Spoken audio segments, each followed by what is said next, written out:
Hey pals, welcome back. So today I'm going to be reacting to your sim racing setups. I posted on Threads about a week ago asking to see your sim rigs for the chance to win the brand new RS50 from Logitech G, who have kindly sponsored this video.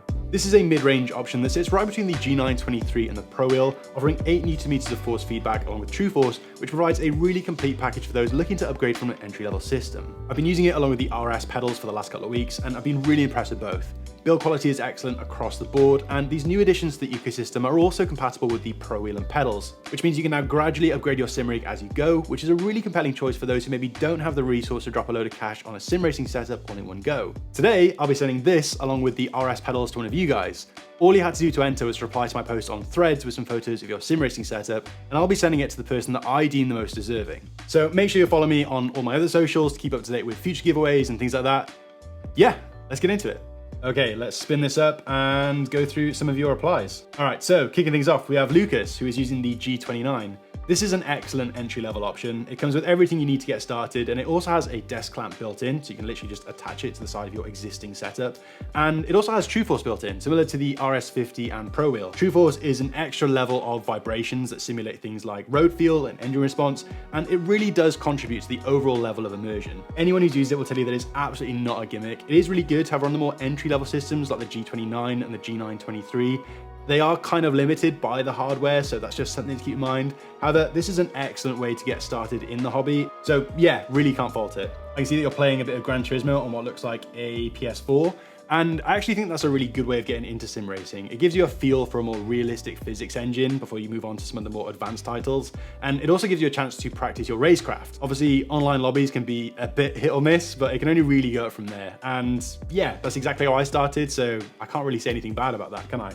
Obviously, this cable management leaves a lot to be desired, but you have mounted it to the side of your desk, so I'm guessing there wasn't really much you could do about that. So yeah, I'm struggling to find much I can really pick on you for. What does this post-it note say though? Everyone wants the view, no one wants to climb. Profound, I like it. All right, let's move on. Up next, we have Maxime with, that's pretty tasty.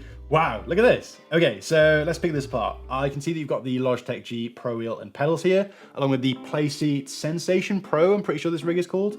I can see that you've also added these optional mounting platforms, which gives you a space for things like a shifter or a keyboard tray. And I gotta say, they actually really contribute to the overall aesthetic here. They kind of make the rig feel a bit more complete, if that makes sense. Let's have a quick flick through the other photos. Fair play, that's a really good looking setup. I am feeling quite envious of this, wow.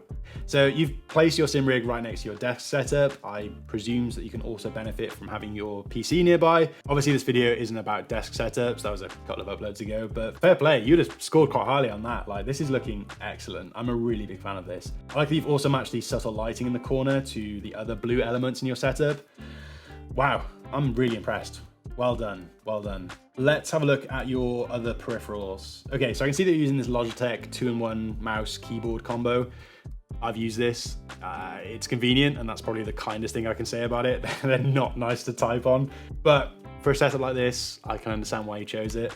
It also looks like you're using a 32-inch BenQ monitor here. I don't know anything about this specific model, but I'd hope that it's got a high refresh rate and hopefully bright enough so that the windows don't give you much glare. But yeah, all looks really good. Like, fair play, Maxime. Like, this is a lovely looking setup. I like that you've added a bit of your personal branding to the back of this seat too. Yeah, no notes. Good job. All right, let's see who else we got. Ooh, Ben Rowlands. Let's see what you're using. All right, this is looking good. Okay, so I can see you using the FGT Pro cockpit from Next Level Racing. I haven't used this myself, but have watched a few reviews. Basically, the main selling point is that it has an adjustable seat angle, so you can easily switch between a more lateral driving position, like you find on a Formula car, to a more upright position, like a GT car, for example. So I've spotted that it hasn't got a bucket seat, which you obviously don't need in sim racing because there's no actual G-force, but it is quite nice to have that. It just sort of adds to the level of immersion that you experience. But it is a nice looking rig. I will say that I do like the overall aesthetic that they've been going for here. If we take a closer look at the gear you're using, it looks like you have the Clubsport DD Plus wheelbase along with this special edition Porsche rim, which are both from Fanatec. This wheelbase actually has 15 Nm of force feedback, which is quite a lot. And one of the questions I get quite often is, why do you need that much torque? So basically, it's all about the level of detail that you can ascertain from having that much power available. If you think about it, if you run your wheel at its max settings all the time, you're actually clipping some of that detail. So ideally, you want to bring it down to a more sensible level so you can get all of that information through the wheel. So having a wheelbase with a higher ceiling like Ben has got here is actually going to be really helpful as you get a better understanding of how to interpret that information as it comes through the wheel. So if you have a peek through your other photos, we can see that you're using the Closeport V3 pedals from Fanatec, which obviously have been inverted, which is always nice to see. And your monitor is actually at a really nice height relative to your eye level. This is something I see people getting wrong all the time. You basically want the in-game horizon to be at the same level as your eyes, so this is perfect. Good effort, Ben. So yeah, nice little set from Ben. Top stuff, mate. I will say that Ben is wearing shoes in this photo, which is absolutely the right thing to be doing. If you're barebacking your pedals, then you should be ashamed of yourself. Stop doing it, it's awful. Anyway, moving on. So up next we have Vasaro. So I visited these guys at the end of last year. They basically make some of the world's best simulators, and I had to go on their flagship V100, which is what you're seeing here. This is basically a 1-to-1 ratio sim racing setup for a Formula One car, and honestly, it's one of the most amazing things I've ever experienced. The whole thing is on rails, which physically tilts the car to simulate things like braking and cornering, and it's honestly incredible. In terms of immersion, it's right up there. They sent a few photos of some of their builds. From what I remember, they use a lot of Simucube products. And oh, this is actually a seatbelt tensioner. So this is really cool. So it literally like pulls the seatbelt into you. So when you're braking, you really do feel the car, and honestly, amazing. Like, especially in VR, all of these things just come together in a way that genuinely makes you think, I'm driving a real car right now. It's so good. I can't stress enough.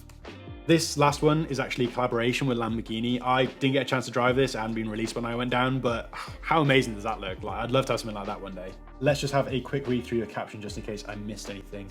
So commonly seen peripherals include Simucube for the wheelbase and Heusinkveld for the pedals. So there we go. Also, PCs all utilize custom cases designed, manufactured, and assembled in-house. I know that they're doing all of the F1 arcade, so if you've ever been to one of those, then you'll probably have been on a Vasaro build at some point. And yeah, genuinely an amazing experience. Like, thanks again to those guys for letting me come down.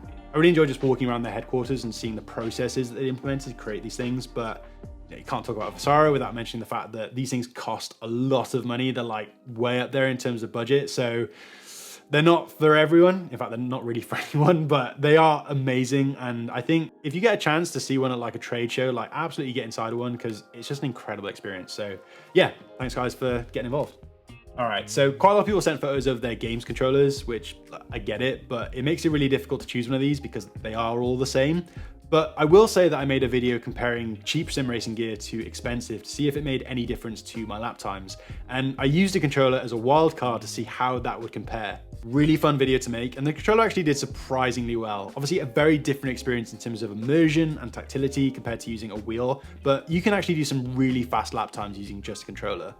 I did also learn that there are some things you can do on a controller that you simply can't achieve using a wheel. So for example, you can go to full rotation lock with literally just a flick of the thumb, which means you can just be a little bit more aggressive in the cornering because oversteer is easy to correct.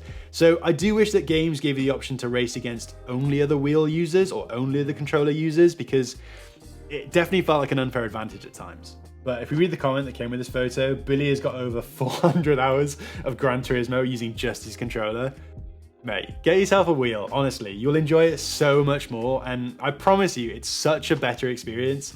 If you're playing Gran Turismo that much, do yourself a favor, put it on your Christmas list this year. All right, up next, we have a few photos from Les, who's using a Thrustmaster setup. So I don't know much about this wheel because I went straight to the G29, but I'm pretty sure this doesn't have any force feedback, which is a bit of a shame because you kind of want to have that resistance when you're cornering in game. If we take a closer peek, it looks like you're playing a bit of F1 24 just based on that HUD, but Les, we got to talk about this follow cam situation. Dude, if you're using a wheel, get yourself into the cockpit view. It's going to be much more immersive, even if you're using a TV like this. Like, I promise you, it's the way to go. I will say excellent choice of track. It looks like you're carving it up on the Suzuka S's in this photo, but definitely a lot of room for improvement. I do rate the effort though, and I actually started on a setup very similar to this, so if you're enjoying it and you think you get a lot of value out of investing in a sim racing setup, then maybe now is the time to start looking at a decent sim rig. But yeah, thanks for the submission. Oh wow, looks like we got a pretty serious formula setup here. Okay, let's get into this. So if we read your caption, it says that you're using the Simagic Alpha Mini base with the GT1D Alcantara wheel, Fanatec low cell pedals, and a butt kicker Gamer Plus for extra immersion. Okay, let's have a closer look. I love that this has like a whole room in your house. This is definitely like your thing, isn't it? I love how optimized this is. I'm just looking at the other peripherals like the Stream Deck and the preamp for your microphone. And yeah, this is exactly the sort of thing I wanted to see. This is an excellent setup.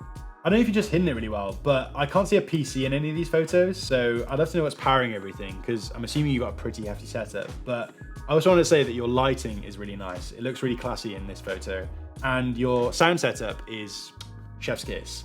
I see that you got the Sonos Sub Mini there, along with some stereo speakers. I bet this is, yeah, super powerful when it's like blasting those engine noises right in your face, but this is a cool setup. I really like this. All right, we got another crazy setup here from Adam, who's using a load of Moser gear. So let's have a closer look at that. That wheel is crazy. That looks like it could have been pulled straight off a GT3 car. Wow, fair play. This is such a cool setup. There's not really much here I can critique on, but I will judge your driving. So let's have a look at this video. All right, following the pack nice and closely. That's good to see. Taking the outside line. Looks like you're right in the middle of it, but you got a nice little overtake there. Bit of energy deployment as you head down the straight, and oh, I don't know what happened there, but it looked like you were about to go straight into the back of him. So that was nicely cut. We'll let that slide. I mean, just look at this whole room. It is super cool, but it's definitely starting to feel a bit cramped to me. I personally want a bit more room around my sim rig, so I'd probably ask myself if I really needed a second desk, but hey, that's your decision, man. But yeah, super sick space, good stuff. Okay, so more controllers, another G29, nice little video from Sal there. Okay, what's this? Let's take a closer look. Okay, so this looks like an officially licensed wheel for PlayStation. I actually didn't realize there were other options apart from the G29, so fair play. And you've got it attached to this stand, which looks a little bit flimsy, but also looks like it can be folded up, which is super clutch if you've got a partner or kids and you don't want this stuff out all the time. So yeah, I actually do get that. That's a very nice, sensible setup. It looks like you're doing the Gran Turismo Sport Trials, which are honestly a super fun challenge to try, but it looks like you're having a bit of a hard time in this photo. It looks like you just missed out on the bronze medal, so maybe spend a bit more time practicing. I also want to say that this wheel is immaculate. It looks like it literally just came out of the box, so spend a bit more time with it, maybe watch some tutorials online, and you'll be setting hot laps in no time. All right, that was fun, but it's time to choose a winner. So out of all the setups I've seen, there's definitely one I think would benefit the most from the RS50, and that is Les. I think that coming from a wheel that doesn't have direct drive, this is gonna feel like a massive upgrade, so congrats. I'll reach out soon to sort out delivery of your prize. Big thanks to everyone else who got involved. I really enjoy making these. And of course, thanks to Logitech G for sponsoring this video. Once again, make sure you follow my other socials so you don't miss any future giveaways. And yeah, thanks for watching. I'll see you in the next one.